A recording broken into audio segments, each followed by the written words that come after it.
యవనస్తులు మారాలి, సంఘాలలో ఉజ్జీవం తీసుకురావాలి.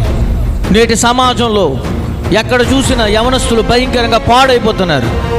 అబ్బాయిలు అమ్మాయిల వెనకాల తిరగటం, అమ్మాయిలు అబ్బాయిల వెనకాల తిరగటం, వారు వీరు స్నేహబంధాలను ఏర్పరచుకుని జీవితాలను నాశనం చేసుకుంటున్నారు. తల్లిదండ్రులు కష్టపడి చెమటూర్చి చదువుకుంటారని చెప్పి కాలేజీలకు పంపుతుంటే ఇష్టానుసారంగా కాలేజీలకు వెళ్ళకుండా కాలేజీలు ఎగ్గొట్టేసి టైంపాస్ చేసి వారితో వీరితో చాటింగ్లు మొదలుపెట్టి దేవుడి నామమునికి అవమానం తీసుకొస్తున్నారు. మీరు చర్చిలో ఉన్నప్పుడు కానీ బయటికి వెళుతున్నప్పుడు కానీ ఎక్కడైనా సరే మీ చూపులు మారాలి, మీ తలంపులు మారాలి, మీ మాట తీరు మారాలి. మీరు సంఘానికి వచ్చి దేవుని మందిరంలోకి వచ్చి మీ బ్రతుకులు మారకపోతే మీరు మందిరానికి రావటం అవసరమే లేదు. యవనస్తులు నానాటికి అభివృద్ధి చెందాలి. ఈరోజు ఇష్టానుసారంగా జీవించి దేవుడి నామానికి అవమానం తీసుకురావడానిక ఈరోజు యవనస్తుడిగా తయారయ్యావు.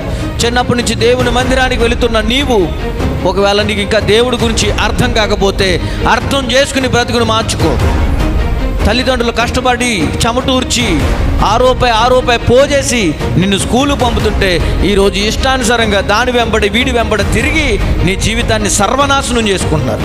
యవనస్తులారా, బలవంతులు మీరు. మీలో ఉన్నవాడు లోకంలో ఉన్న వాటి కంటే గొప్పవాడు. బలవంతులుగా ఉండవలసిన మనం బలహీనులమైపోతున్నాం.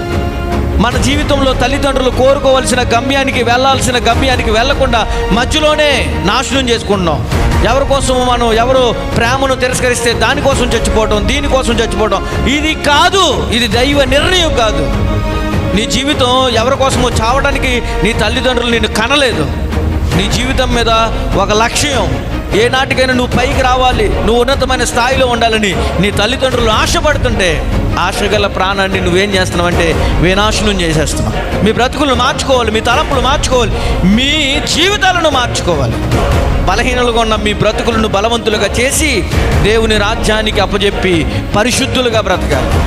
పాపం మిమ్మల్ని వెంబడించిన పాపానికి దూరముగా పారిపోవాలి. తెలుసో తెలియక ఒకవేళ పాపం చేసి దేవుడికి దూరం అయ్యి ఈరోజు ఇంకా అలాంటి ప్రవర్తనలో నువ్వు ఉంటే ఈ రాత్రి ఉన్న పలంగా నీ బ్రతుకును మార్చుకో, నీ జీవితాన్ని మార్చుకో.